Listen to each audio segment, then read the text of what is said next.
Steven and Larry, and we're talking Swish.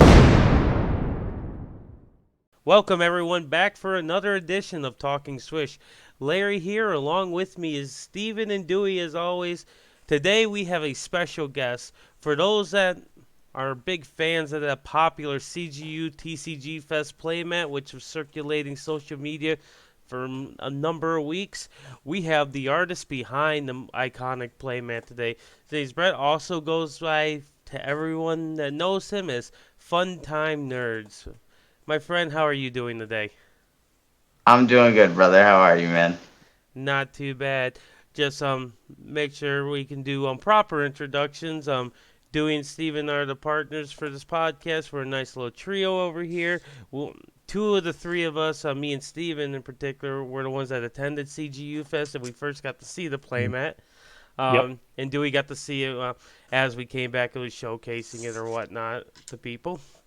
And as most of our listeners probably know, we've been giving some away. Yes, we have, and we've been doing a bunch of stuff with them. And now, let's just jump right into. We wanted to bring you on, and once we discovered, let's talk about how me and you got connected. We got connected in quite an odd kind of way, I would say.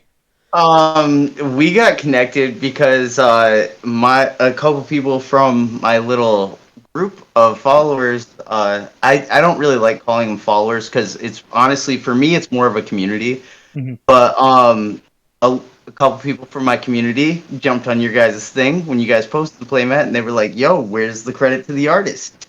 And there's a good reason why I didn't get credit. Exactly. I didn't give anybody credit because I think, from what I was like, take as correct me if I'm wrong. I was under the impression that people thought we made the playmats. At least that's the impression I was taking as from those spectators. Some people were thinking that you guys printed it. I knew better, and the minute that it was brought to my attention from a couple people from my community, actually Ashley, which is in my live right now watching this, she actually pointed it out to me. So did Caesar and a couple other people. So I contacted you guys and talked, and then I tried to make it clear. Hopefully, it is clear to everybody now. But I tried to make it clear, like you guys weren't the ones that actually printed it. It was CGU that printed it. John, in his little thing there, he's the one that commissioned me for it, and it was paid for. So. Okay. Right, most definitely, but I know like typically when you go to Star City events or you go to Channel Fireball Grand Prix back, they would actually have the artist's name in the bottom corner of the playmats. I don't know if you're aware of that's how it's. So I was told to take the text out, and you've seen that in the message. Mm-hmm. Oh yeah, we're gonna be getting into some of the stuff that you wanted to cover. That, but yeah, I did see that. That's why I was just like bringing up. Usually, the artist is right on the playmat being advertised because that's the perk of doing it right for these things is you also get the advertisement along with the commission, that's how it should be ran. Yeah. You know, I have a Ken Meyer playmat. Yeah, I have a Ken Meyer playmat, for example, right in my bag right now. I can pull it out and I'll see his name right in the corner along with his email address. So.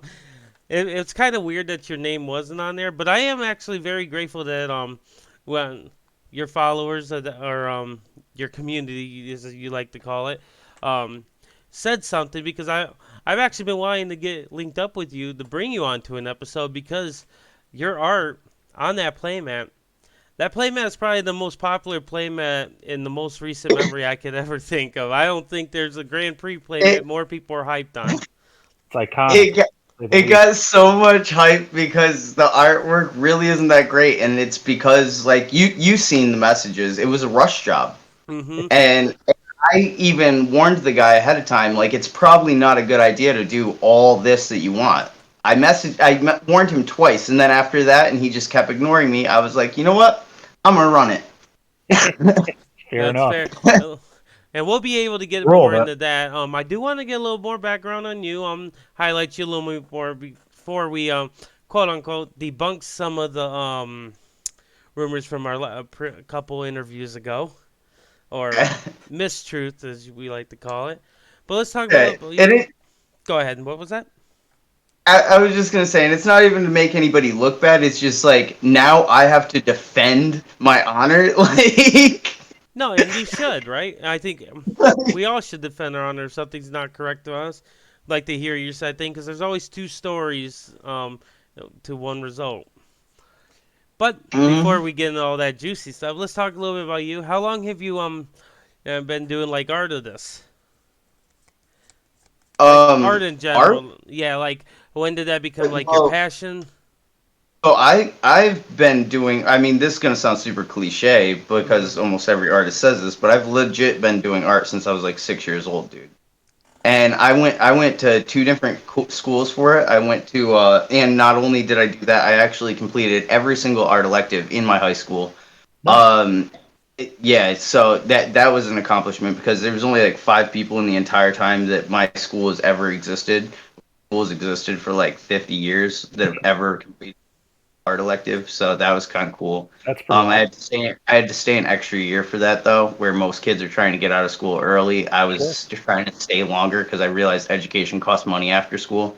Sure. Yep. And then I did tech school. I did 2 years of visual communications, and then I did 2 years at they no longer exist, but the Art Institute of Business Design. Okay. Yeah, that's pretty awesome. I know those art classes in your school must have been they probably didn't even feel like a class. It was all pure enjoyment for you. I mean, I'm not gonna say that. So here's the thing. If you're Hmm. passionate about something, it doesn't mean that you're not going to run into obstacles. It Hmm. doesn't mean that you're not going to have headaches. It's just something that you enjoy enough to where those headaches are worth it.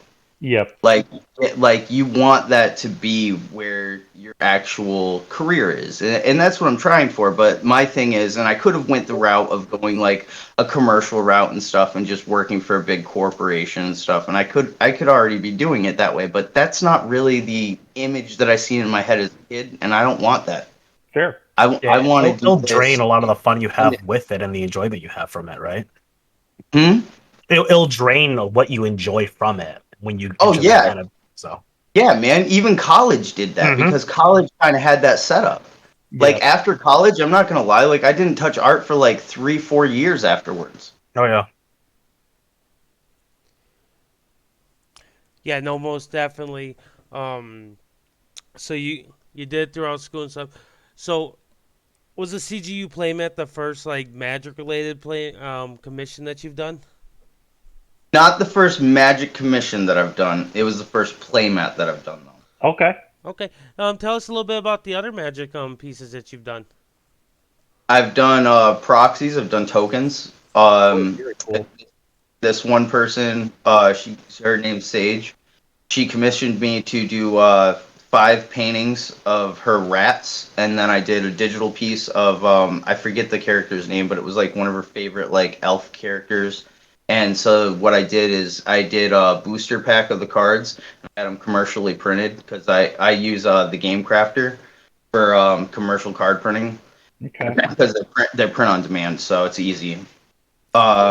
And I did it so like it was a booster pack basically, and in the booster pack she got like 2 to 3 copies of that I painted on one side, and then when you flip the card over, it had the elf on the other side, and I took like the actual rat token and elf token from the magic cards from images online, and I flipped out like the little part with the text in it.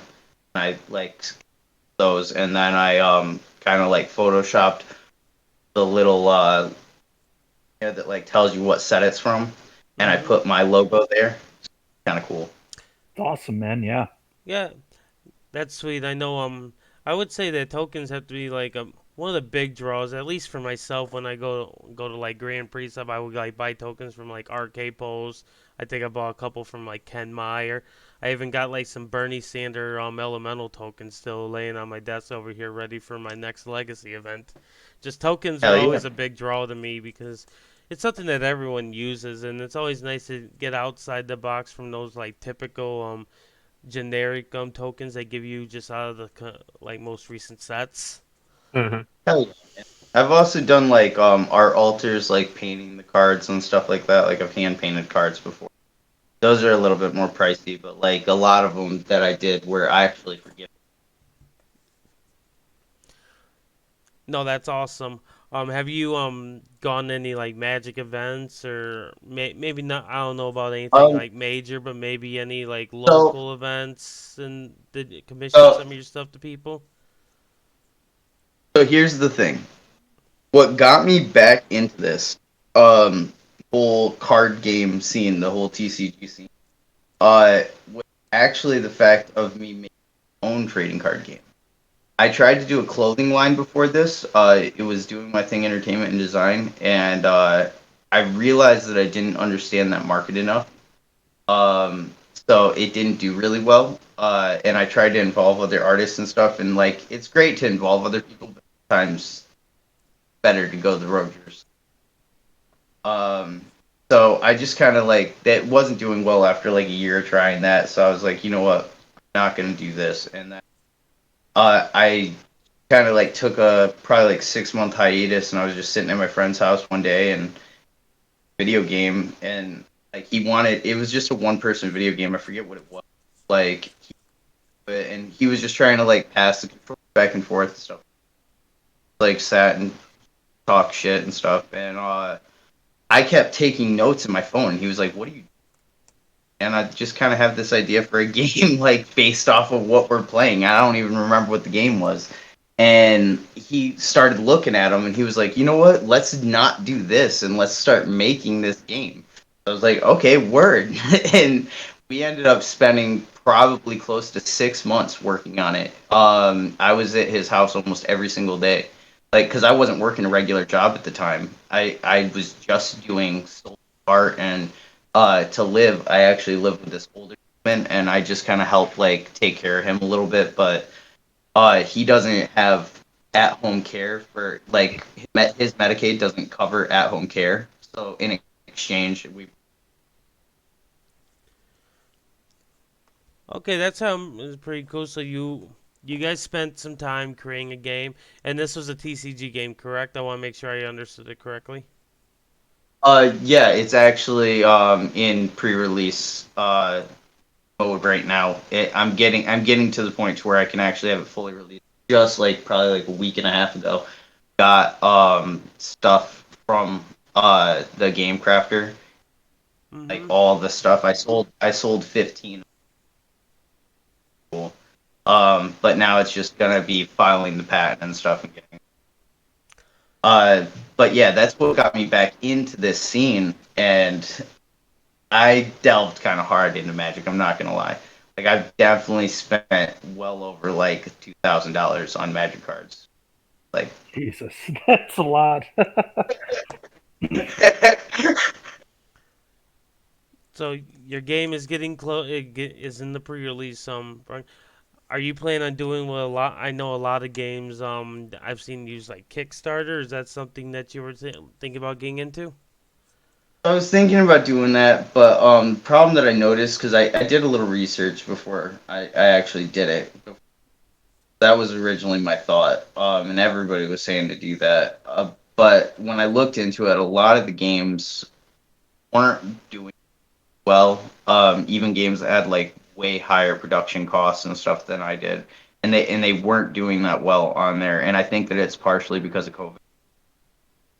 A good source, but I think COVID. Okay. Yeah, I don't know too much about Kickstarter. I know I've seen a lot of games. I've seen some TCGs all being like pushed out through the Kickstarter not program, but website.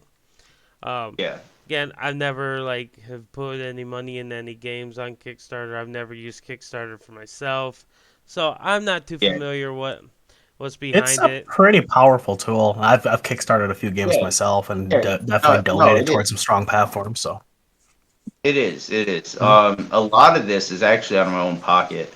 And like when I sold these pre-releases, I made it so like the people had to send me the money first, like before. but like I wasn't gonna give them the product and then I get the money, like, which I know is how it usually goes. But like I had built trust within my community. Like I have a following of almost 3,500 people. Quite a few of them. It's really good. I was happy with 15. I wasn't even expecting 15 on the pre-release. That's awesome, though. I'm glad that you got. That's a good number for a pre-release. I'm trying to get it out and going. So, and you said you've been working on it for about 6 months. Is that correct? Oh no. Oh, you spent No, 6 months I've going been. every day. Okay. I spent 6 months almost every single day with my buddy, just getting it to where it was a good functional game. Gotcha. Like we started with like scrap, dude. I took scrap paper. I bought card sleeves.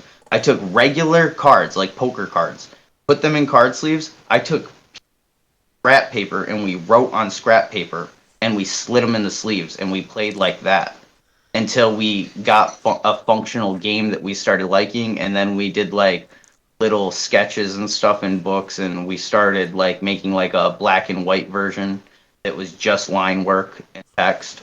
And then once I did all that and I hand cut them out with paper and everything, then we went on to like actually doing a colored form and like getting them commercially printed, stuff like that. I've been at it for almost a year and a half now. Okay, that's all. Yeah, that's sick. Being able to create your own game. I know I have a lot of friends that have always wanted to do that, but they've never really had the tools to be able to pull it off. You know what I mean? So The hardest part is actually the art.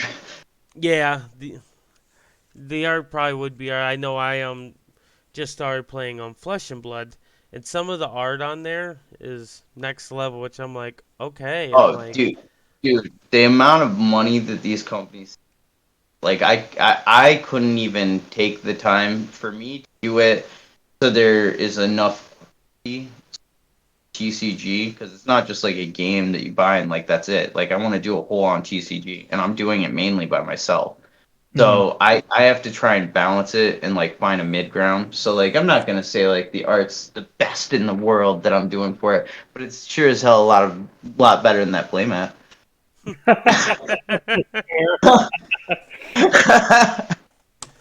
fair enough. Well, I do hope great success for you. And just curious, as like is the TCG how many cards is gonna be in your initial run? So I want to have at least 250 with 100 different art alts that you can get. Oof, There would be like, and you're the only artist. well, I have reached out to other artists to get help and stuff. So like when you get the cards, like there might be like 100 cards in the entire set, like maybe like 120 that have other people's names. But most of the art's gonna be me. Okay. Well, like I said, I hope it works out well for you, and it's a great success. It sounds like you put a lot of time into it, which I think that's a good recipe for success with TCG, is not rushing it and actually take your time until you know it's ready to go. Yeah. But, without further ado, let's talk a little bit about the CGU playmat. We'll start from the beginning, get to the comments we had a couple weeks ago in regards to the playmat and the process. So, first off, when did John first reach out to you about the playmat? He didn't. That's an awkward start. His friend reached out to me about it, and I'm friends with her. Goes by Beehive MTG. She's cool. I like her.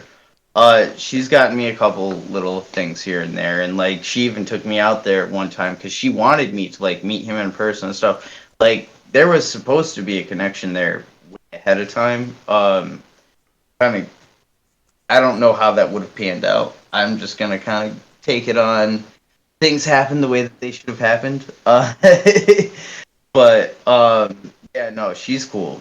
But she's the one that talked to him, and then out to me and stuff. She got him. He knew I was gonna reach out to him, and I reached out to him, and I was like, "Hey, yo, I heard you."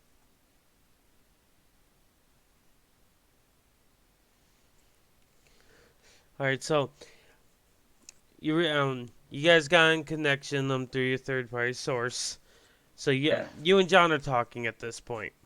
Does he just go initially and be like, "Hey, I'm gonna be running this TCG convention style event. I need a playmat covering multiple games," or how does it all start out once you get into that first conversation?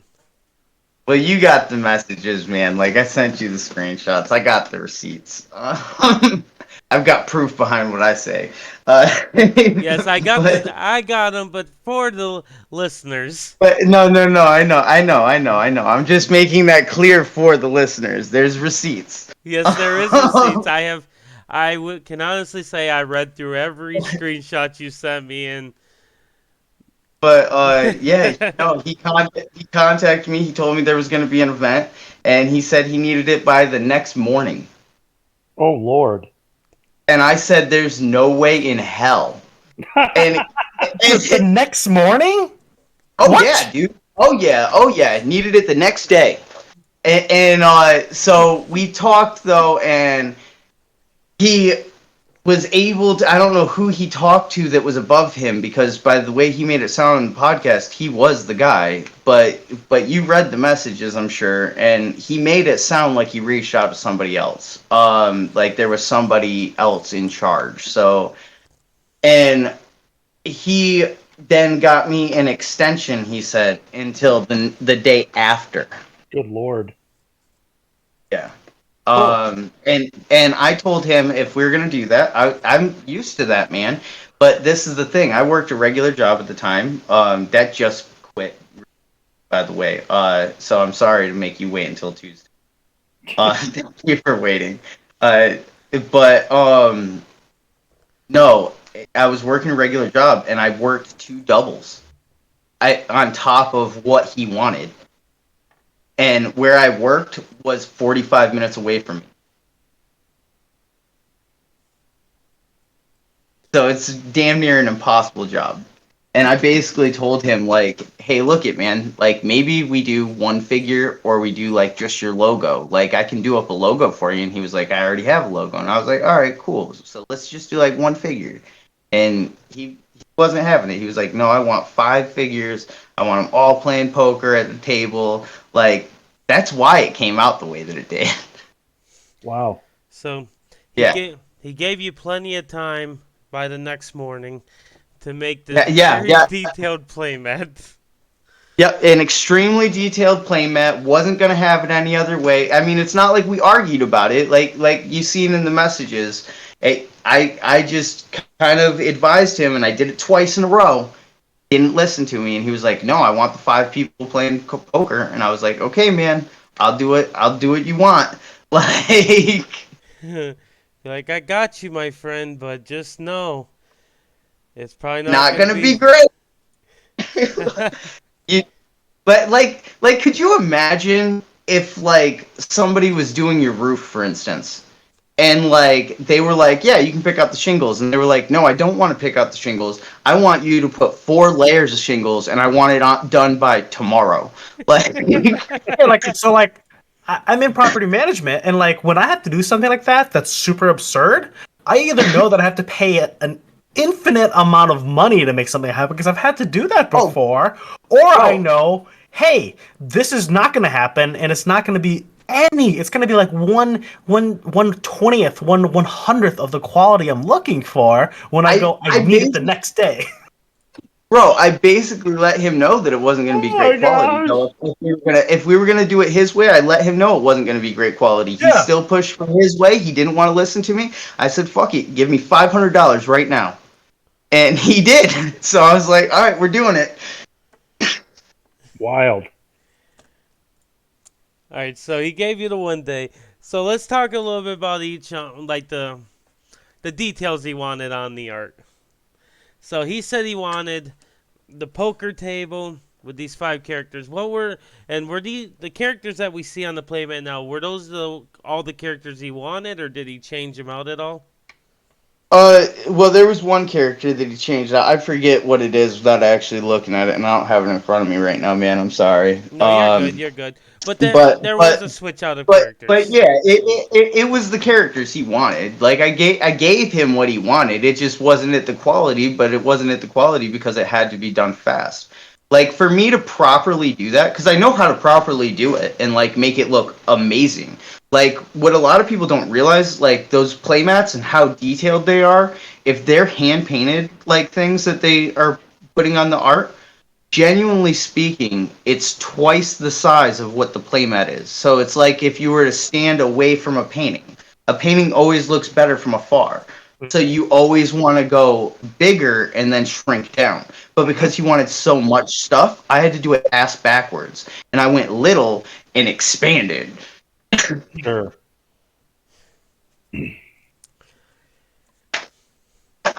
All right, so we're getting into the details, and I'm still stuck, and I'm still like mind boggled over the by tomorrow thing. Bear with Oh me. yeah, dude. I don't think I've ever heard some craziness like that. Like he wants a super detailed playmat, but he wanted less than 24 hours, and for you to make it look good. Yeah, which with the extension, it did make it 34 hours. Good Was lord. what it ended up being. 34 hours, but I worked 14 of them. Sheesh. I will give you mad props for putting out the piece that you did in that little amount of time, especially since Infinite props. I mean, I'm blown away. yeah, and Oh, bro, I've done whole album covers in a night. I had a whole client who that's all it was. He would hit me up the night before his album dropped, and he'd go, "I need an album cover." You're crazy. You're crazy. Man, oh man. And those looked great because it's an album. Mm-hmm. So I can do it on a full sheet of paper, and when I shrink it down to an album cover size, it looks awesome. Mm-hmm. But when you're doing something like That this, guy also wasn't picky. That guy listened to me when I said, "Okay, if we're gonna do this, this is how we need to do it." And he would go, "Okay, do you think you could do this little thing here?" And we negotiated. It wasn't, "No, you're doing it this way." mm-hmm. All right, bro. All right, Big Papa. okay, we spoke with John a few weeks ago, and he did say that because when I asked him about getting the artist name, he said, "I'll see if I can reach him, but we aren't on the best of terms right now." He said something in those lines. I can't remember verbatim what he said. Oh yeah, because he told me if I wanted to be famous, I needed to drop everything that I was doing, go out to his card shop, which is 4.5 hours away from me, and sign playmats. And he didn't say anything about paying me for it. Nope. He said he would give you some playmats if you wanted. So I basically cussed his ass out. I can print my own playmats, bro. I own the art. Yeah. Yeah. I saw that. I wanted to make sure. So let's back to. So were you guys falling out already at this point? Oh no. I didn't care as long as he didn't bitch, because I already let him know it wasn't going to be great quality. And then once I found out that it blew up, I was like, "That's awesome! Like he should be super happy." And no. He hits me up and he goes, "So where's the final product?" Fuck you mean, dude? You gave me the deadline. I hit the deadline. What do you mean final product? You mean you want me to make you a whole new art piece for free? And now you're saying that if I want to be famous, that I have to go all the fucking way out there to go sign playmats for you, where you're probably going to charge at the door, and you didn't offer me fucking any money? That's not going down, homie. Yeah, I mean, usually there's an artist fee, if I remember correctly, with any of the conventions I'm with, where you get a baseline amount. Then beyond that, you get to create your own structure for like, hey, I'm gonna do these are the other things I can do for you. I'll create tokens for you. I'll do signatures for you. I'll do shadow signing, whatever you want for all these different things. And these are the fees associated with it, or doing the token art, as you had mentioned earlier. Like that's how you do that. Facts. Big facts, homie. Like, just like with the signing of the playmat. Why are you telling me when I send it to you with all the text on it, why are you telling me to send you a picture of it without any text on it? Mm-hmm. And then he redid the text, and he made this text look like shit, which I guess adds to the appeal because it looks corny as fuck. But like he made that text so big. Like, dude, I made your text look elegant. And like I used a cool font and like I own the commercial rights to it because I fucking pay for the Adobe suite. I get access to over 2,000 fonts, my guy, for commercial use. Right. You could have used that and it would have looked nice and sleek and stuff, but no, you need it to be fucking 50% of the map, my guy. Like, I feel like he's got an ego problem, but it is what it is, man. So I'm sorry, man. Just like with the like I know I said that I wasn't gonna throw anybody under the bus, but I gotta mention this, dude. You've seen it with the Liliana thing, man. Like fucking he said because there was like sexual harassment at the event and stuff like that. And he said he would never sexualize a woman in your guys' podcast. You know the first thing he asked me to do with that playmat? Make Liliana's tits huge.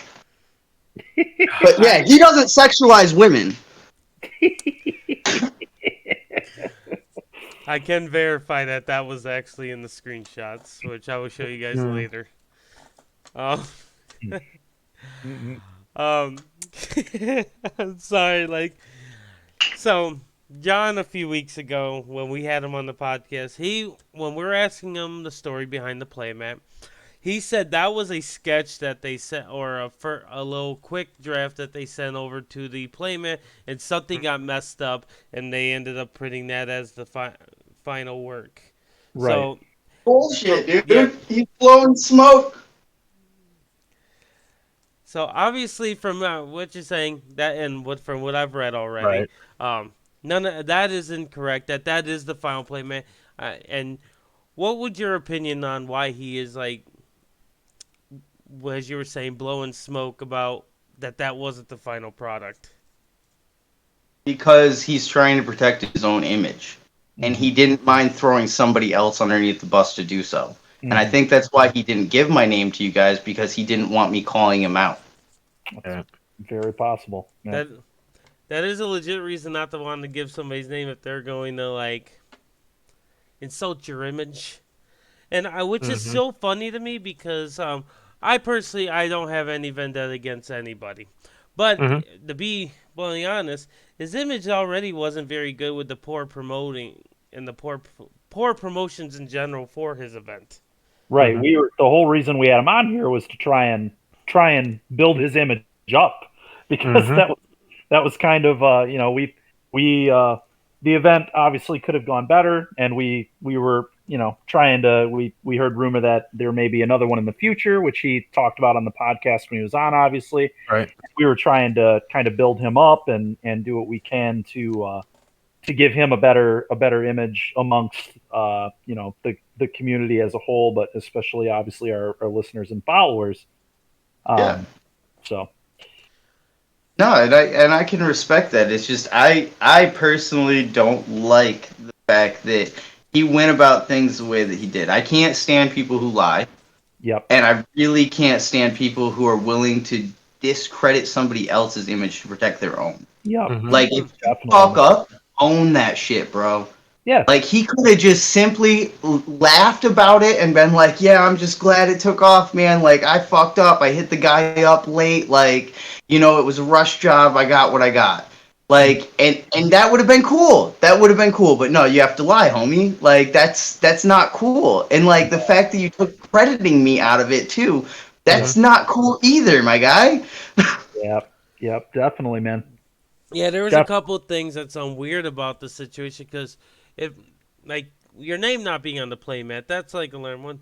Secondly, if you have an artist that's doing your playmat stuff, why not have that artist at your event that could actually have a little bit more of appeal to your event? Because usually events like this have artist booths and stuff, which they didn't. Oh, I guarantee you, if I went to that event, I would have got charged for a booth. Oh, 100%. I can believe that. But I was just saying, it doesn't make any sense why he's not bringing, like, doesn't give you the credit on the playmat itself, but he also doesn't, like, be like, if I'm not going to give you, which I don't think there's any reason not to give you and have your name on the playmat, by the way. There's no excuse for that.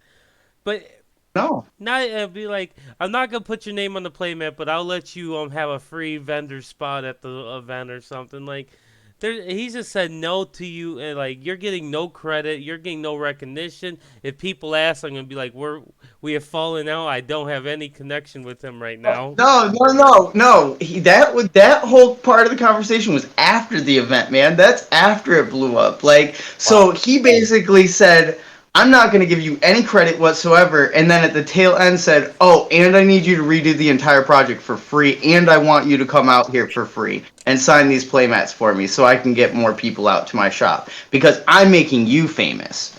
Yeah, go fuck yourself, buddy. Mm-hmm. Yeah, that's so. He's making you famous. You have over 3,500 followers on. I'm assuming this is like your social media platform. No, that's just TikTok, man. I have I have almost 5,000 friends on Facebook too. Like I have quite a few. I have a decent little following, man. I've been doing this for a little bit. Right. No. And that's why I'm just trying to like put the pieces of the puzzle together, make sure that I'm trying to understand where his logic was coming from. Like, how long does he think if you have that base, he has to have some knowledge of how you have a following. No, he had no idea who I was though, and that's the thing. Like he thinks that because the artwork was bad stuff, like this. What it is, man, it's an ego problem. That's what it is at the end of the day. The guy couldn't see any faults in himself. Everything else is external faults. Mm-hmm. Like that's straight up what it is, my guy. Like because like he didn't bother looking into me. Like before you guys when you guys hit me up to come onto the podcast, I listened to 4 of your guys' podcasts before I ever even showed up to this, so I have a little idea of what you guys are about. That's awesome. And that's how I know about the John thing. Like I don't just fucking go out and I'm like, oh hey, I have no idea who the fuck you are, and I'm gonna work with you, and now I'm not even gonna look up anything about you, nothing like this. Like fucking, he probably thought because that playmat came out the way that it was, rather than him thinking in his head, which I think would be logical, hey, I rushed this guy, I didn't listen to him when he set boundaries, maybe that's why it came out the way that it did. No, instead he said, oh, it didn't come out great, he's probably not a really well-known person. Mm-hmm. Which that's just so poor. I'm like what, I just don't understand like what you should really expect with that limited amount of time. And for that limited amount of time, I think the playmat is quite nice. Be honest. Yeah. It's very, very good for a rush product. Definitely. I've been using the playmat the last ever since the event. Actually, that's what, a month now, something like that, give or take. Yeah. I think it's pretty cool. People make memes of it, dude. Like I seen a couple people with fucking profile pictures of little Liana's fucked up face on there. I have to. like that's great, man. That's awesome. I thought it was hilarious, and I'm the one that made the artwork, but I'm not the one self-conscious about it. It's this motherfucker who paid for it. No, you definitely shouldn't be self-conscious because, like I said, you put a little amount, you had a little amount of time to be able to make a final product, and then just telling people that it was not even the finished product. This was a quick thing, just to give the playmat company a base around. That's obviously that's all false. I have those messages that can verify it. I know you didn't hesitate to send me those first, and was like, look, I'm not lying. Here's the exchanges, and I went through. Unfortunately, when they came through to me, they were a little mixed up, so I had to do a little puzzle rearrangement. But we got there. Yeah. And something you didn't hear that I would like to address too, something you didn't see, but you did see me mention it twice. Mm-hmm. See me mention it to Beehive, and you've seen, which is Abigail, and you've seen me mention it to John. I said I'm not just going to steal artwork. The reason I said that, and the reason I said that I wish that everything was typed and it wasn't a phone call, that was his initial response to try and get me to go faster. He wanted me to go online, steal other people's artwork, and then Photoshop the pieces together to make the playmat. And I told him no. So, oh boy. He pretty that's much good on you, because that's asking for a big problem to come out of it if you would have done that. So Oh yeah, no. he was trying to But that was ruin your all over the phone call, so reputation. you can't see that, unfortunately. Mm-hmm. So he's willing to ruin your reputation for his gain. Oh yeah, dude. And I guarantee you that the thing he said about Wizards, I guarantee you that he probably doesn't have any contact with Wizards. I can't imagine that because like I have Zebex follow me, dude, and I don't know if you guys know who Zebex is, but she's in communication with the professor from the Tolarian Academy. Yeah. Like, and those guys know Wizards. Like, fucking Zebex is sponsored by Ultra Pro. Like, fucking, I've got friends in the game. Like, fucking, I guarantee you that they aren't fucking with you, dude. Like, if that's your mentality, they aren't touching you with a 10-foot pole. Like, I don't know that for a fact, but that's how I feel about that situation. When I heard him talk about that in the podcast after saying everything that he said, I was like, dude, I highly doubt that. Okay. Yeah, with us like debunking some of the stuff that he told us a couple weeks ago, it is very possible. I don't want to say it is unfactual that everything he said wasn't accurate, but from what he told us regarding the playmat was not accurate. Yep. No. And obviously I would usually take things with a grain of salt because I always know there's two sides to a story. But because you also got the text messages from John, and I've seen a lot of this come directly from him, there's... Oh, bro, I keep my receipts. Oh, Yep. yeah. And that's Smart. Yeah, very smart. And I give you a lot of credit for doing that. And like I said, I'm looking forward. I'm going to actually, we actually just started a TikTok and stuff for Swish Gaming. And after this interview, I'm going to make sure we go and give you a follow. I think I don't know anything about it. It's TikTok follows. I'm still learning how Dude, that works. I'll give you a shout out, and I guarantee we'll get you a couple hundred followers real quick.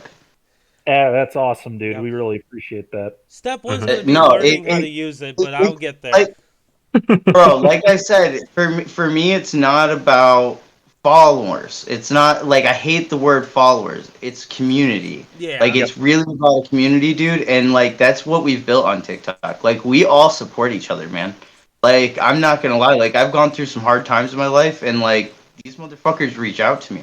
We check up on each other. We make sure each other's are okay. Like play games on Spell Table on fucking Discord and stuff. Like we promote each other.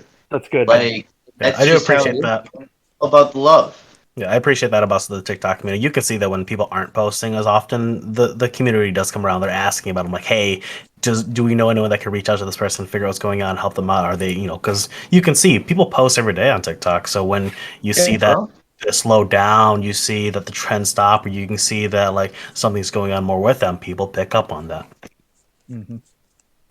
It's more than just. It's the first social media thing that I've ever seen that really like opened my eyes to show me like sometimes it's more than just social media. Mhm. Like and even like with like YouTube and Facebook and stuff, like the more I get to know some of these people, the more I'm seeing that stuff kind of already happened, but it was behind closed doors and you just didn't see it. So like and I feel like that's why a lot of people are not happy when they try to gain a following, because they think of it as, oh, I'm trying to become famous. I need a following, and like and they try to put themselves on this pedestal that doesn't actually exist, because those people that really are blowing up, like it's because of friends and stuff. Like they all helped each other out. They helped each other get there. Yep. Like that wasn't just something you did on your own. Like there was networking that happened. There was actual real human emotions and stuff like that went down. There was real connection. No, that's awesome. I like the community aspect, the mindset that you have on it. Now, whenever we are gonna sell more playmats, because we have more that we're gonna be distributing or giving, and we're also gonna do a couple more giveaways with it, and we want to make sure that we're also giving you the credit that you deserve. For you are the designer behind the playmat. You are the artist. Would you prefer, since I know you don't use Twitter much, you said, would you prefer us to use your like TikTok handle or something to get the? Bro, you can use the Twitter. I in reality, the only reason I don't use Twitter is because it's hard to balance all the social medias. And I'm already putting a lot into TikTok and like a little into Instagram, but like in reality, I should be posting on all of them. Like I have a TikTok, I have a Twitter, I even have a YouTube. Like I don't hardly post anything on YouTube. The only thing you'll see on YouTube is about my Patreon. Like and that's what it is at the end of the day. Is like I need to get more disciplined to kind of start doing like a job, and I need to start mapping stuff out more. And I'm not really great at that because I got ADHD, man. Like it's hard for me to keep a schedule. So Okay. but but you can promote the fine because I need the following on there, and Twitter's really hard to use. No, for sure. I will Twitter's make sure that probably we'll use that. We'll every time we have a post in the future regarding the playmat, we'll put your TikTok in to give you the recognition that you honestly deserve, which should have been on the playmat in the first place. Right. Yeah. Agreed.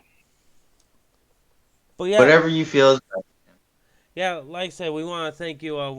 We appreciate you coming on the show here today, so we can actually talk to you. We want to talk to you a little bit more in depth about the playmat, of course, but also the other stuff. Usually we ask all of our people that we bring on for the interview a very magic related question. I'm gonna change it up for you today. Um, Yeah. just tell us what would like a couple of your most favorite pieces of art that you made and little descriptions on them. Do you have a couple favorites? Um. So. Yeah, I've got a couple favorites.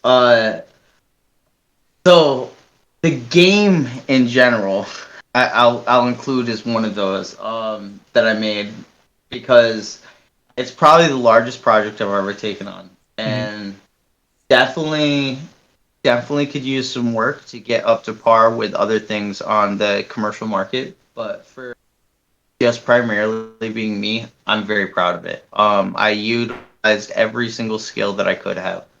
I utilized painting. I utilized different colored pencil techniques. I utilized all my digital skills. I utilized like different like theming of stuff to like make everything match from like the packages it comes in to the actual card design, all that.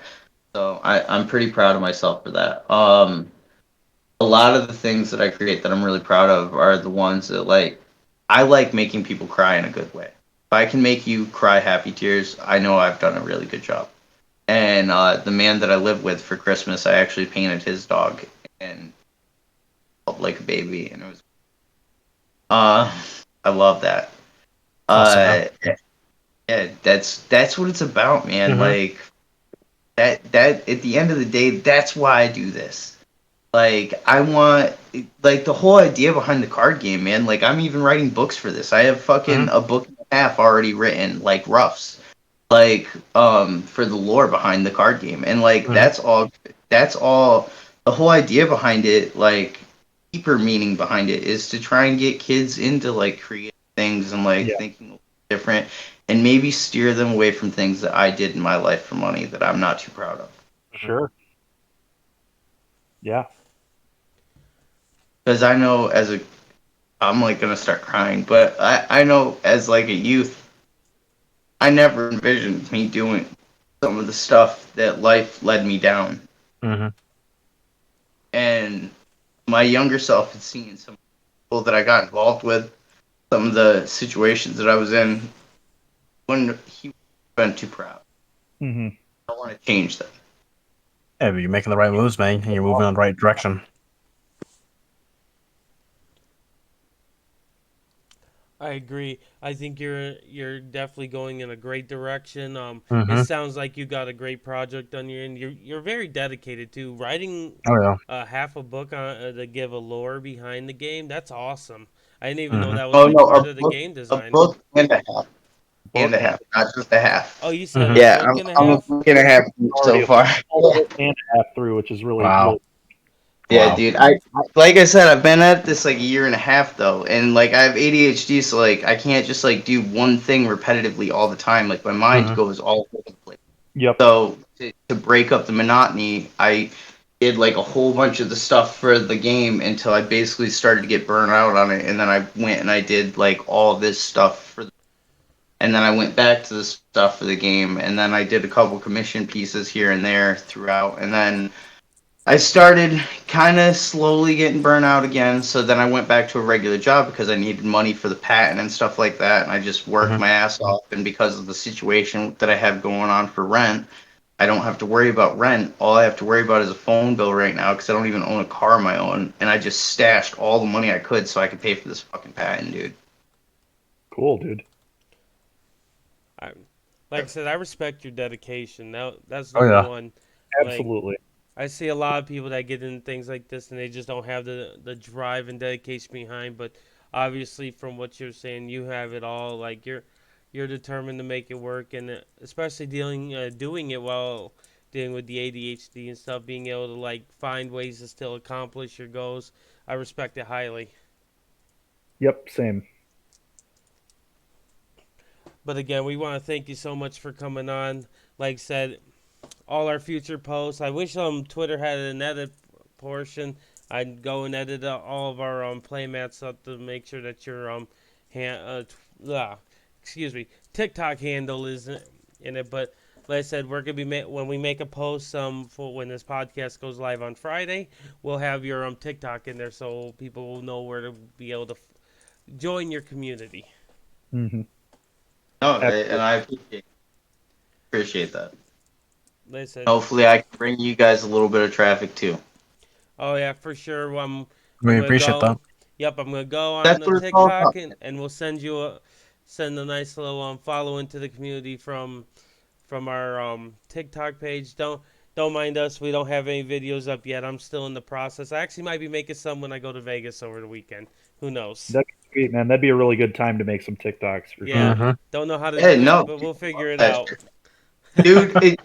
You'll realize like the community on TikTok that you're gonna come across haters. Just fucking block those people because those people will be the people that end up reporting your page and stuff. Like, don't even fucking give them the time of day. Just block those people. But you're gonna find people on TikTok don't give a shit, dude. Like, like honestly, the realer you are, like, the deeper the connection is going to be with your following. Like, yeah, there's people that do like shtick stuff and like their pages blow up, but like it's a repetitive thing, and like, dude, you're gonna get burnt out doing that shit. Like, if you're just your authentic self, like the growth might be a little slower, but like, dude, the as a community, it's gonna the connection is gonna be a lot deeper. And like there like I've got like this fancy mustache, dude, and I don't even wax it up every time for my shit. Like there's sometimes where I've even busted jokes on myself and I'm like, I look like the fucking Lorax. And, and like but it's just about having a good time, dude, and making friends and like getting to know people. Like same thing with what we just did with this podcast, dude. Like I'm glad I met you guys. Like this is fucking cool. This is my first podcast I ever did. Oh, yeah, we're really happy to have you on, man. Yeah, we're honored to be first. Now, keep in mind when you get your game all after you're like you finally get everything and all your eggs in the basket kind of thing. We'll definitely want to bring you back on so we can have a whole episode talking about that. How's it going? Nice little update on you. Yeah, Hell yeah, man! I'd love to send you guys a copy of the game too, so you guys can try and play it. Oh, we'd love that. We're gonna do some recording content of that as well. Absolutely, we can maybe do a video. We could definitely do a video if you want. We have no problem, and we'll help you promote. We do love promoting. That's why we wanted to help John a few weeks ago. Like we're all about just trying to help the community out. That's number one. I hear you, man, and that's what it should be about. Community at the end of the day. Yeah, like I said, we're all just trying to make our dreams happen, man. Exactly. Right. I just want to help them and help the games we love, and it all starts fair. But yeah, again, thank you, and for those listening that aren't listening on your community, for those that are listening off of like Spotify and all them, make sure to follow them over on I was gonna say Twitch, TikTok. I don't use TikTok myself, so bear with me. We'll have the link to the TikTok in the little description on YouTube, and also can be found on our Twitter page. I don't know what your link name is. Is it just under your name? Is that where you would find you? FunTimeNerds, man. All one word. Pretty easy. All one word. No spaces. FunTimeNerds. All right, so yeah, you heard it here, guys. Go follow FunTimeNerds on TikTok and Instagram, and you can also follow the Swish Gaming if you'd like. There ain't much on the TikTok, but you can follow it for when we do start get going. Yep. Yeah. No, and I like I said, I'll promote you guys as well. Well, Thanks we a lot. appreciate it. Maybe we'll have to do some stuff together in the near future. Who knows? Maybe we need some logos of some sort made. We know who to call. That would be dope, dude. Question. Would you mind for like a week or two if I actually put a link to you guys' podcast from the Spotify into my link tree? Into my beacon. Yeah, go ahead. Dope. So that way anybody that goes to FunTimeNerds.com, they'll see it. Oh, that's awesome. We appreciate it. Like I said, I will go ahead and this will be going on Friday. I'll be in Vegas when this goes live. However, I'm going to have it all a scheduled tweet to make sure it gets out, and then I'll make sure to tag you in off of Twitter just so you can be able to see it. I know you don't use Twitter a lot, but it will be loaded on Friday, usually around noon. And the main reason I don't use Twitter a lot, though, like I said, is just because I'm doing other stuff. But I had a hard time with traffic on that one. That one was the hardest for me. So you guys doing this, that helps me out, man. Hey, it's not a problem. Like I said, we're always willing to help out other content creators, other people in the Magic or TCG community in general, and artists are a very big part of the TCG community. All right. But I love y'all. Stay nerdy, as I would say. I hope you guys have a great night. We absolutely will. You have a good night as well. And for the listeners listening on those different platforms, we will catch you guys later. See you next time. Have a great night.